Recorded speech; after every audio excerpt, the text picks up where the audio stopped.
So I want to turn now to first species counterpoint and just review a little bit about what we already know, what we already talked about the other day in class. So first of all, we know that we'll receive a canus firmus, a fixed melody, to which we add a second melody, a counterpoint, above or below. We know that both the canus firmus and the melody that we're writing are made of whole notes in first species. We also know that both melodically and harmonically, the counterpoint exercises, first species counterpoint, is completely consonant. And we know that we have specific rules and guidelines for both beginning and ending the counterpoint examples. So in first species, we begin the counterpoint example on an octave or unison, and we end with T-do in one voice and Re-do in the other voice. There is an exception to the beginning. We can begin on a perfect fifth above the canus firmus if we are writing our counterpoint above, though that is not the case, you'll remember, below. So everything we talked about so far today is primarily review of what we've talked about in class and also review of what you read about in the lates. Moving forward, I want to get into some more of the details of first species counterpoint, specifically perfect intervals. Perfect consonances are key to writing good species counterpoint examples. Correct treatment of them is key to writing good species counterpoint examples, I should say.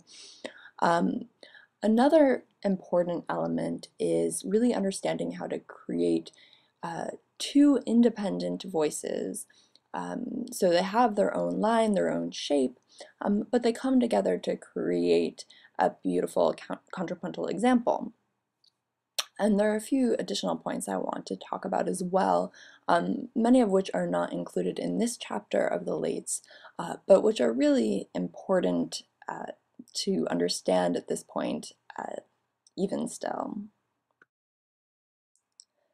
Understanding the treatment of perfect consonances, perfect intervals, is key to your understanding of and ability to write good species counterpoint examples.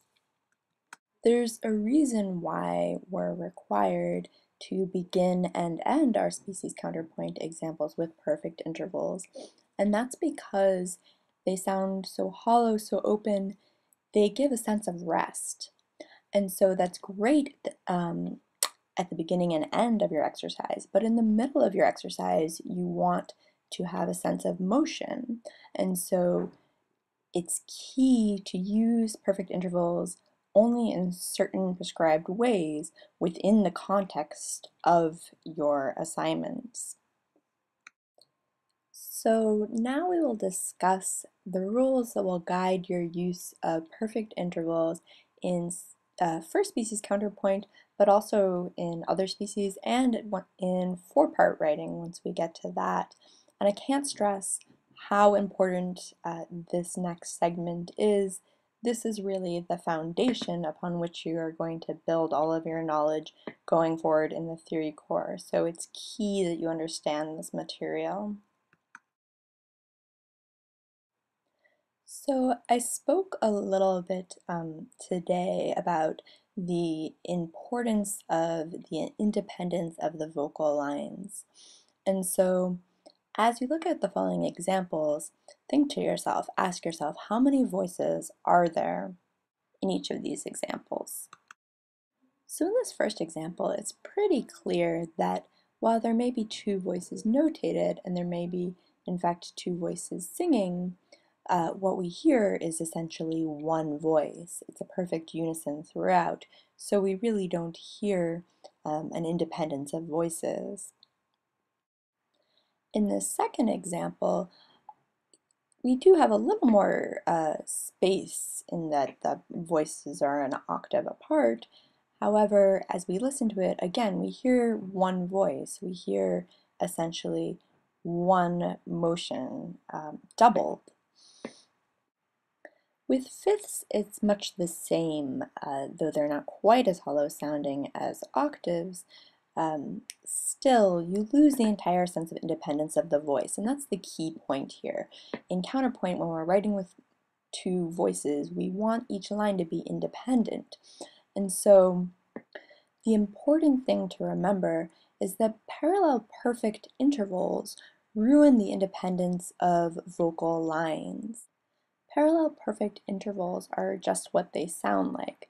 They're perfect consonances moving in parallel motion. So just like the examples we were looking at a minute ago, those were parallel perfect octaves and fifths and unisons. So in your counterpoint examples, in your first species counterpoint examples, and in all of your vocal part rating, do not use parallel perfect intervals. But that's not all. We need to also discuss direct or hidden intervals, which is another element that you need to be aware of in the treatment of perfect intervals. Because of their open sound, you need to take special care in how we approach perfect intervals. So approaching a perfect interval by similar motion is known as a direct or hidden fifth. So no matter where you're coming from, presumably an imperfect consonance, if you move from that imperfect consonance to a perfect consonance in similar motion, you have a direct or hidden fifth, which is a problem. The name comes from this notion that our ears fill in the gap so that we essentially hear the parallel fifths. As you can see on the right there, I've notated how you would hear that gap filled in. So clearly it draws attention to itself and is a problem. I want to clarify that although the example I have here is with a perfect fifth and is therefore a hidden fifth, you can also do the exact same thing with an octave, so you can have a hidden octave as well. So Lates provides us one exception to that rule, and that's if the upper voice is moving by step. And that's because if the upper voice is moving by step, it's slightly more subtle. It doesn't draw quite as much attention to itself.